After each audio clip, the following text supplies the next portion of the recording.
Pawan Kalyan అవకాశవాది, Pawan Kalyan football లాంటి వాడు.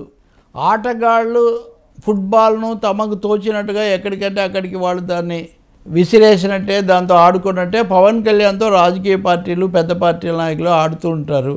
ఎందుకంటే ఆయన కూడా ఆ విధంగా తన మాటలు మారుస్తూ ఉంటాడు అవకాశవాదంతో అన్నది ప్రకాష్ రాజ్. ప్రముఖ నటుడు, తెలుగు వాళ్ళకు బాగా సుపరిచితుడు. అంతేకాకుండా మోదీ, బీజేపీ, ఈ మత రాజకీయాలు, సనాతనవాదం ఇట్లాంటి వాటిని బలంగా వ్యతిరేకిస్తారు ప్రకాష్ రాజ్. అది మనందరికీ కూడా తెలుసు.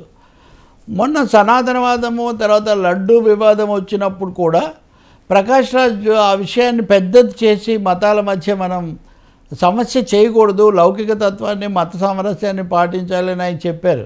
ఈ చెప్పిన దాని మీద ఉప ముఖ్యమంత్రి పవన్ కళ్యాణ్ కనకదుర్గ దేవాలయం దగ్గర చాలా ఆగ్రహం ప్రకటించారు. ఆయన, మీరు మాకే చెప్తారా, వేరే మతాల వాళ్ళకి చెప్పరా, హిందువులే కనిపిస్తారా ఈ పద్ధతులు? అలాగే ప్రకాష్ రాజ్ అంటే నటుడుగా నాకు ఇష్టమే ఆయన, కానీ ఈ రాజకీయాల్లో ఈ లౌకిక తత్వం అనే పేరుతో మా మీద దాడి చేయటాన్ని మటుకు మేము ఒప్పుకోమన్న పద్ధతిలో మాట్లాడారు. దానికి ప్రకాష్ రాజ్ చాలా తీవ్రంగానే సమాధానం అప్పుడు కూడా ఇచ్చారు. కానీ ఇప్పుడు ఆయన మాట్లాడిన ఒక వీడియో వైరల్ అవుతోంది. ఈ వ్యాఖ్యలు అర్థం చేసుకోదగినవి, ప్రకాష్ రాజ్ ఎప్పుడు చెప్తున్నవే. కానీ ముఖ్యమైనది ఏమంటే పవన్ కళ్యాణ్కు స్థిరత్వం ఎక్కడుంది, ఒక స్పష్టమైన విధానం ఎక్కడుంది? ఆయన కొన్ని రోజులు పెరియార్ రామస్వామి నాయకర్ గురించి చెప్పారు. పెరియార్ ఈ సనాతనవాదాన్ని, మత ఛాందసాన్ని, వీటన్నిటిని గట్టిగా ఖండించిన వ్యక్తి.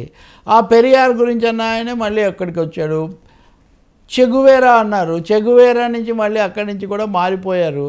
ఈ విధంగా ఒక చోట ఆయన ఒక విధానానికి స్థిరంగా ఉండడం లేదు. ఇప్పుడేమో పూర్తిగా ఈ సనాతనవాదం అనేది చెప్తూ ఇన్ని రకాలుగా అవకాశవాదానికి పాల్పడడం వల్ల ఆయన మాటకు కూడా గతంలో ఉన్నటువంటిది తగ్గిపోతూ ఉంది. ఈ ధోరణి సరికాదు అనేది ప్రకాష్ రాజ్ చాలా గట్టిగా నొక్కి మరీ చెప్తున్నాడు. ఆయన ఫుట్బాల్ గేమ్లో లాగా ఉంది ఇక్కడ పరిస్థితి.